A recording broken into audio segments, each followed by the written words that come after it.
Indianola, Texas, was founded in 1846 as a key port city along the Texas coastline, near present-day Port Lavaca. The community was founded in August 1846 by Sam Addison White and William M. Cook as Indian Point. In 1844, Karl Prinz of Solms-Braunfels, Commissioner General of the Adelsverein Society for the Protection of German Immigrants in Texas, selected a stretch of beach near the point as the arrival spot for German immigrants, sponsored by the society. This landing area was briefly referred to as Karlshafen, named after a town in Germany. The first house in the area was built by Johann Schwartz in 1845.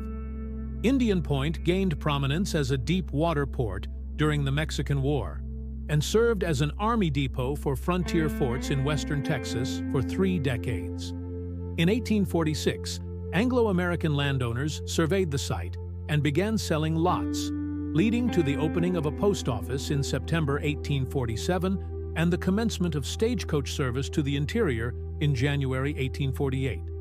In February 1849, the town's name was changed to Indianola, and it became the county seat of Calhoun County from 1852 to 1886. Indianola experienced rapid growth, expanding 3 miles down the beach to Powderhorn Bayou after being selected as the Matagorda Bay terminus for Charles Morgan's New York-based steamship line that at one time making it the second most important port in Texas. In the 1850s, shiploads of camels were landed in Indianola as part of an extraordinary experiment initiated by War Secretary Davis. These camels were intended for transporting military supplies to the west. As a busy harbor city for trade and immigration, Indianola's economy thrived on its strategic location along the Gulf of Mexico. The town served as the gateway for European immigrants, particularly Germans, who came in search of a new life in Texas. By the 1870s, Indianola was home to thousands of residents, and its population was a vibrant mix of cultures, though heavily influenced by its German founders. Indianola played a crucial role in transportation, serving as the eastern end of the Southern Chihuahua Trail, a military road to San Antonio and Austin, and the shortest overland route to San Diego, California.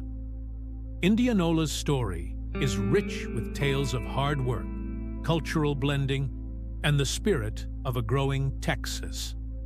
On September 16, 1875, Indianola was struck by a devastating hurricane. The storm brought with it a massive storm surge that swept through the town, causing widespread destruction.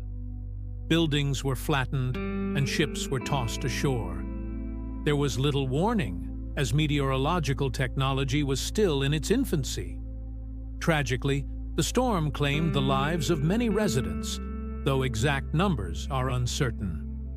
The aftermath left Indianola in ruins, but the resilient townspeople began to rebuild, determined to restore their home. Just over a decade later, on August 19, 1886, Indianola faced yet another catastrophic hurricane.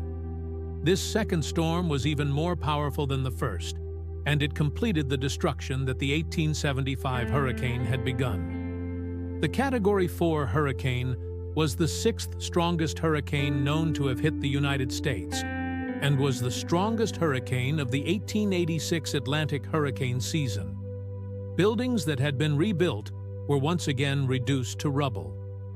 This time the town had some warning, but it was not enough to prevent further loss of life and destruction. The population, already weakened from the previous hurricane, suffered greatly, and Indianola was left in a state of utter devastation. The second hurricane was the final blow to Indianola. The town was abandoned as a port, and its residents dispersed to other nearby towns, including Port Lavaca and Victoria. Some buildings were physically moved to these new locations, while others were left to decay along the deserted coastline. The story of Indianola became one of loss and resilience, as a once thriving city was erased from the map. Amid the chaos of the hurricanes, there were numerous stories of both heroism and tragedy. Families were torn apart, and acts of bravery were performed as residents tried to save their loved ones and neighbors. The loss of life, especially during the first hurricane, was profound, with entire families perishing in the 15-foot storm surge from Matagorda Bay. Yet, through the tragedy, the spirit of the survivors endured, and their stories became part of the legacy of Indianola. Indianola's story is a haunting reminder of nature's power and the fragility of human endeavors.